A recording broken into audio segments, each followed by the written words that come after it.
What's up, y'all? I am back for another video. I had to do this video because I figured I still want to make it to 1989 this week because next Monday, not tomorrow, but the week after tomorrow, we're finally going to get into the 90s. So I figure I just want to get this one out the way still this week instead of making you wait another week. So and I got partially my 89 list might be a bit small. Like I'm either just gonna do top five because I only got like 5, 6, or 7. So if I do 7, I might just make the 7 like just 2 of them honorable mentions and then just do top 5. So we'll see. But today, um, I'm doing this video, and then later tonight, I want to talk since it's the 30th anniversary of my favorite film of all time, and I figure why not do a video of why, like talking about why this film matters. I mean, like I said yesterday, it will not be a review because I've already reviewed it. So I'm not like gonna be breaking down the plot or anything. It's just gonna be more talking about why it matters to me as a movie and like what it really meant to me and all that kind of, shit. So figure why not do that. So I'll be doing that later tonight. But right now, I'm going to be talking about my favorite movies from 1988. This one's 10. This one was actually pretty fun to make because my number one I already knew was going to be Die Hard. I was like, that's my favorite. Probably my minus T2 if I take T2 out because that's like the sci-fi element. If we're going just straight up action, no like science fiction element in it, it is Die Hard. Die Hard is like the perfect action. But okay, so I don't want to go too into it because that's going to be my number one. So I already spoiled that. But I was able to get 10 movies. And 88 was another really good year. Like I like looking at this list, I was like, wow, there's some good ones. And it's a good slasher year too. I mean, you had a Friday the 13th film that year. Not one of my favorites is that year was a New Blood, which is part 7, and then you had Nightmare 4, which is also not my favorite. That's why they're not on this list. So, but I do still have a couple horror ones in there. So. But I figured instead of droning on and on, let's get right into it. I'm going to take a hit from my trusty joint.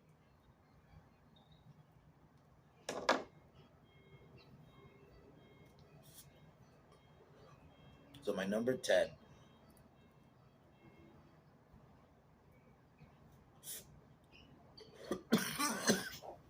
is Phantasm 2. I really like this one. This one is a perfect sequel. The fact that it takes basically 10 years later to the events of the first Phantasm almost kind of picks up right after because it kind of continues from the house. We see the scene with Reggie and Mike, who's a bit older. So there is like a bit of a time jump, but there is also, we do get to see what happens after. Angus Scrimm still kills it as the tall man. I like that just you get more of the lore, but not too much. Like they still keep like what the tall man is and all that shit secret. So there's still some mystery, but you are getting more. And yeah, I think the one negative for people was that I think Mike, the actor's replaced, is not the same actor, but and I mean eventually they do bring it back, but I think it's fine for this movie. But everything else, I love it. It's a perfect sequel. Builds on that lore perfectly. We got some more kills. It's an interesting one because it doesn't feel like it doesn't have, and I like 80s slashers, but it doesn't have that like normal 80s slasher tone like a lot do. Like there's not kills, like they're definitely amplify the kills compared to the first one, like most sequels do, but it's still not like it's not like Friday the 13th or Halloween, right? Which a Halloween film will be on this list. Those films where there's they do definitely have a lot more kills, So this one is definitely, it still has that like psychological element like the first one did. But overall, I had to have it. I had to have it on this one. So that's my number 10. Number 9 is Sleepaway Camp. I love this one. I know some people don't like it. Like there are a lot of people who only look at Sleepaway Camp as a one-off. But I had fun with two. I liked how they build on Angela Baker, and this one is definitely more comedy because like dark comedy. Like a lot of the kills are very over the top. Like one chick, she shoves her head in like a toilet and makes her drown in it. She fries it because she's like a stoner, so she like fucking grills her. Like it's and my thing is I like how she like just kind of shit talks you before she kills you. Like just like it. I like it personally. Like I had fun with it. Like it knows what it is. It's one of those. You know what? Now that I made this video, I probably switch places. Like I'd probably make Phantasm 2 number 9 and Sleepaway Camp 2 number 10. So I'm gonna probably switch that around now that I'm thinking in my head because Phantasm 2 is a better movie. It just is. So I'm gonna switch it around. So technically, yeah, Phantasm 2 is now my number 9 and Sleepaway Camp 2 is number 10, but I'll still go on about it. Like Sleepaway Camp 2 is a perfect sequel. I love how like they did really get a good actress who makes she seems like you don't believe she would be a killer. Like she looks like she can be believable in that role. Like like unsuspecting, and then when you find out, because like yeah, the first Sleepaway Camp took itself a bit more seriously, or lean more into the horror. This is not horror. I mean, it's horror, but it's not like trying to be scary or anything. It's definitely more, even like the kills, they're a bit more like over the top. So, but yeah, that's my number 10. But now to number 8, Who Framed Roger Rabbit? I always loved watching this movie as a kid. This was one that I watched like religiously. And yeah, Jessica Rabbit was hot, but it wasn't even for that. It was the animation. It was a trip at the time when I first watched. I'm like, is that fucking Daffy Duck and Donald Duck in the same scene? You got like a lot of these like characters from fucking Warner Brothers and fucking like the Looney Tunes and fucking Disney's characters. It's crazy how you have them all in one fucking movie. Eddie Valiant is a great character. He's like a great kind of. I thought him and Roger had a great buddy kind of relationship in the movie. I love the world it's in, how they're able to blend live action, and cartoon. I thought they did it like flawlessly, and it's still even like in the tone, like it can. There are times it feels like a cartoon, but then at times it kind of can still pull off being a real movie. It's one of those movies that there's a lot of sexual innuendos, but if you're a kid, you're not going to catch on. So I'd almost say kids can theoretically watch this movie. It's like, and just get more enamored with like the blending of live action and cartoon and the cartoon.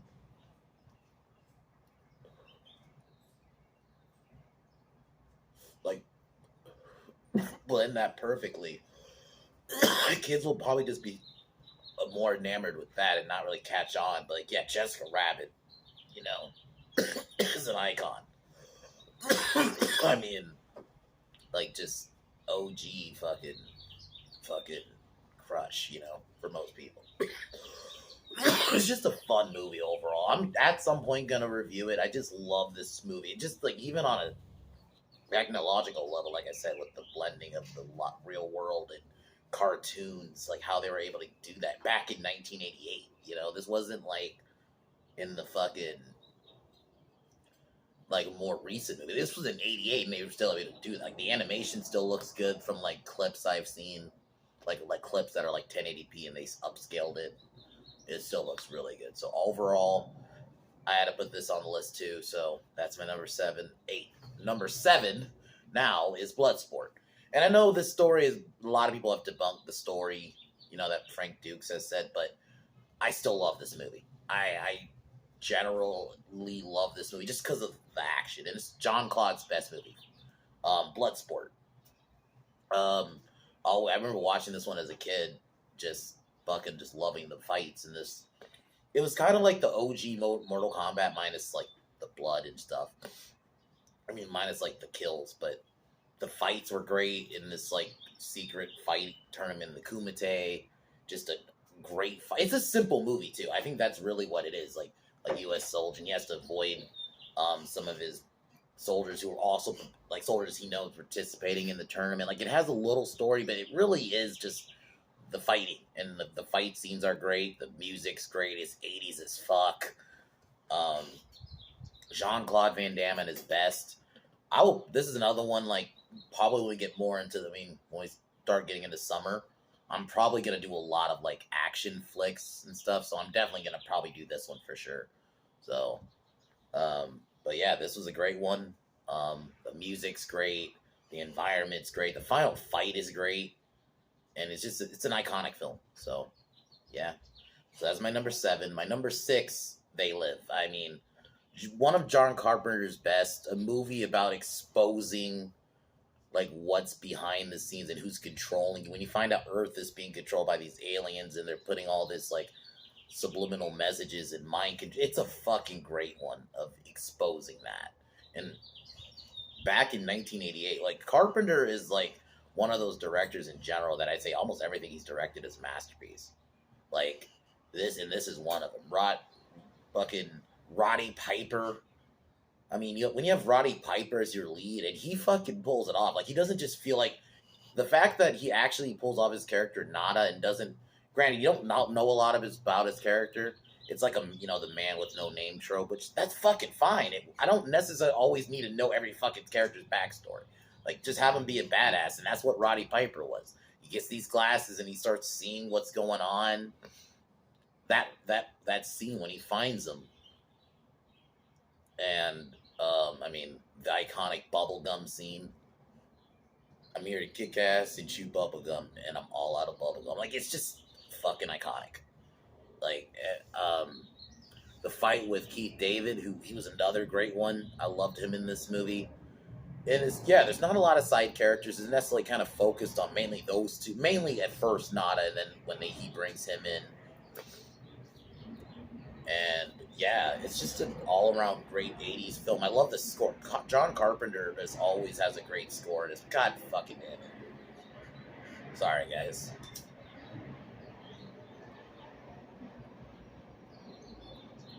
But I had fun reviewing this one. I definitely recommend it.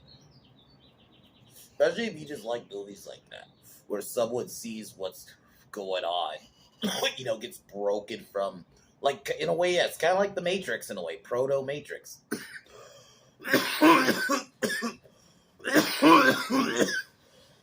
Like, yeah. And I think they captured this perfectly, and it still holds up. Roddy Piper really felt like an actor. He didn't just feel like, oh, this is just Roddy Piper. Which, that's the problem with sometimes with wrestlers becoming actors. Or trying the acting, because sometimes you just see the wrestler and you can't unsee it, or they just feel like they're playing the wrestler in the movie. And Roddy Piper didn't feel like that in this. He just felt like he was a badass in a different way compared to his wrestling character at the time. So, all around a great one. One of John Carpenter's best. I don't blame people who has this. This probably his best movie. So, but now to my top 5. My number 5. Hellraiser 2. Hellraiser 2 to me, like, I think this one's slightly better than the first one. I love the lore they build up on with the Cenobites. I think this one also has a little bit of a better ending. Pinhead's entrance is just as badass. Shenard is also a good bad guy. Julie is up. I'm actually happy they brought her back as a character, because she was a great villain in the last movie. And her almost becoming the main villain in this one. And then Shinar becoming a Cenobite was interesting. So the psychiatric hospital is always a great setting for horror. Like that's always been a great, like, just that sets the mood for horror for the most part. So I always felt like I think that's why slightly. I still think the first one's great, but I just slightly prefer this one a little bit just because of that. Like I think that extra touch it has. And Shinar was a good bad guy when he became the Cenobite. So, and it was still scary in the mazes. and Pinhead's entrance in this is still just is as iconic for him to me. Like in the first one, like they really did a good job with his character and building up on the lore around the character, and the horror he still maintains that great tone from the first one. Yeah. So Hellraiser 2.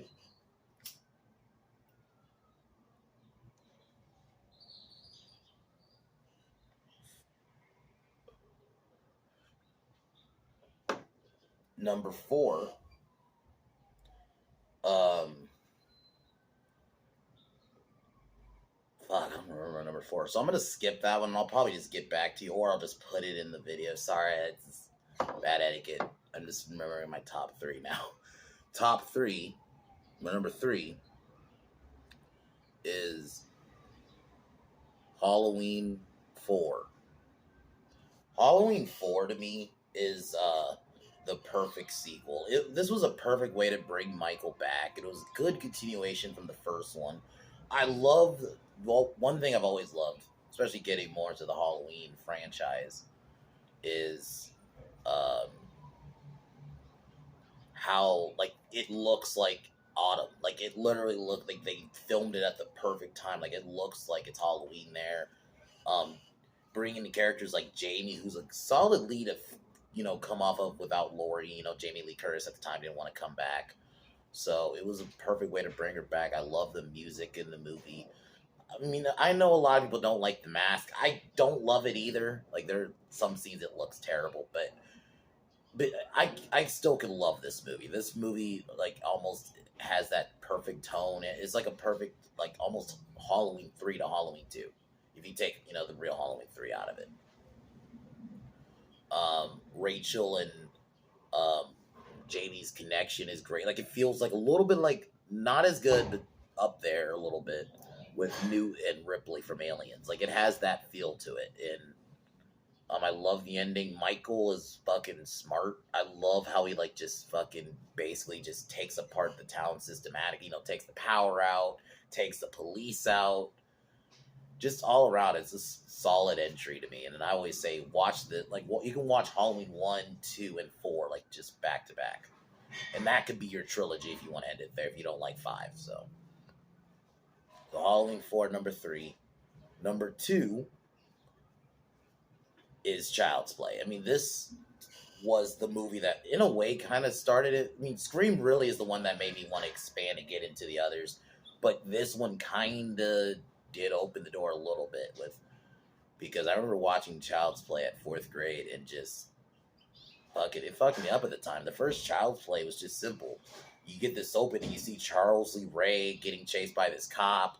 His fucking buddy Eddie sells him out, so he gets shot in the store, and you think he's dead, and then he does this.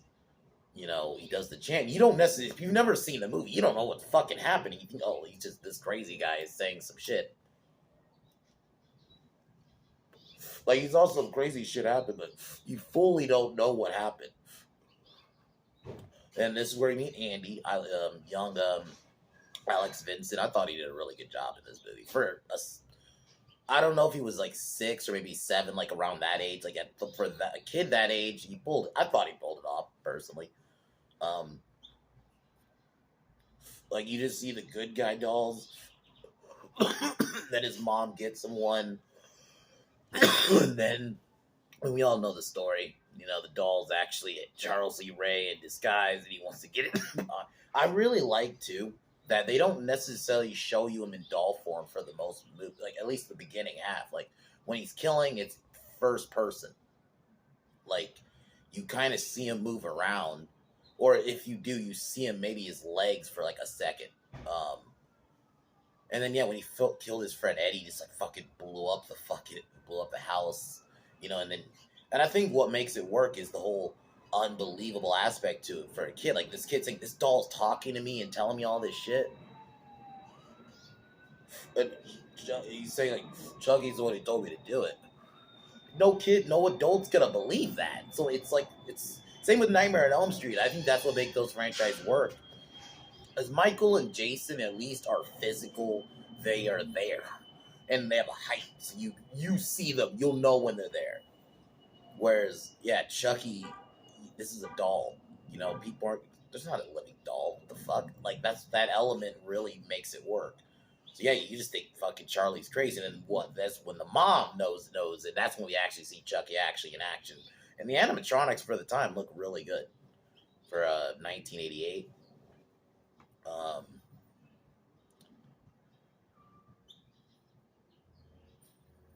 um, but yeah, then like yeah, the final act is really good in general. Like Chucky burning it. When I first watched it, when Chucky was like all burnt and he attacked Andy, and he's like, yeah, he's all like charred and shit. That fucked me up, man. And I was like, holy shit. And then like, I think the element too is like it makes you want to look under shit because Chucky can hide and stuff.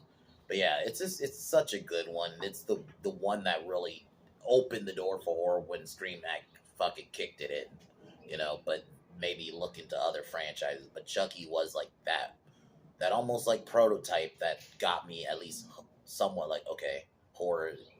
There's a horror I can like, and I ended up watching the other two movies too. So because at the time it was 2 and 3, and then Bride of Chucky. Those are like the only ones that were around at the time.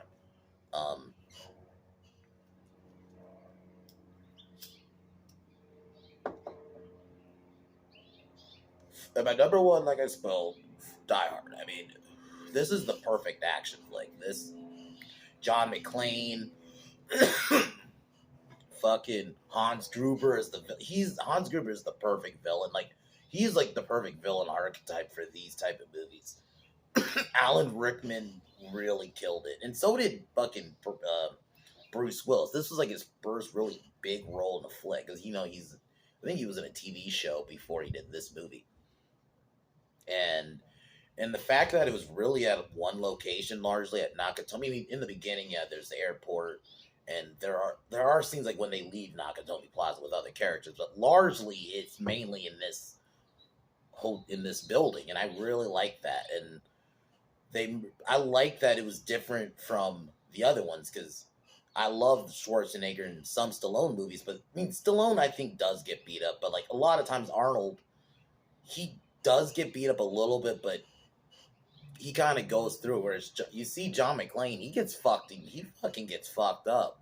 The scene where they shoot the glass and he has to take the glass out of his feet and it's all yeah, man, that like he takes a beating. And it's one man against a bunch of even yeah, he's not just going through these guys like killing them in 2 seconds. Like he even struggled to kill the big blonde dude. Like he struggled to kill him, and he didn't fully kill him because he came back down later. So it's like,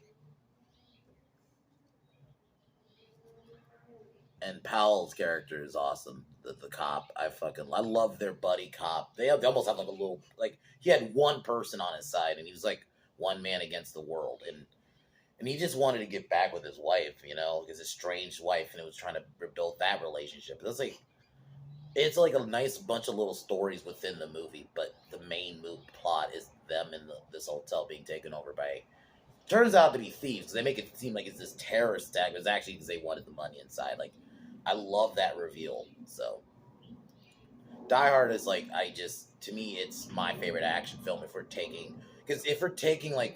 we're including sci-fi and stuff like sci-fi action, yeah, T2 is probably my favorite. But if we're going just regular action flick that no science fiction element or anything like that in it, this is it. Like I think they do it's perfect. I watch this like I don't even just watch it like Christmas time. I watch it like all the time. I could watch this one like all the fucking time if I have to. So yeah, that's my list for 88. Can't wait to do my Jurassic Park video later. Sorry about forgetting my number 4. That's fucking bad. So I'll definitely make sure to not do that again. But I'll probably put my number 4 in the description. So sorry about that. But other than that, I'm gonna talk to y'all later.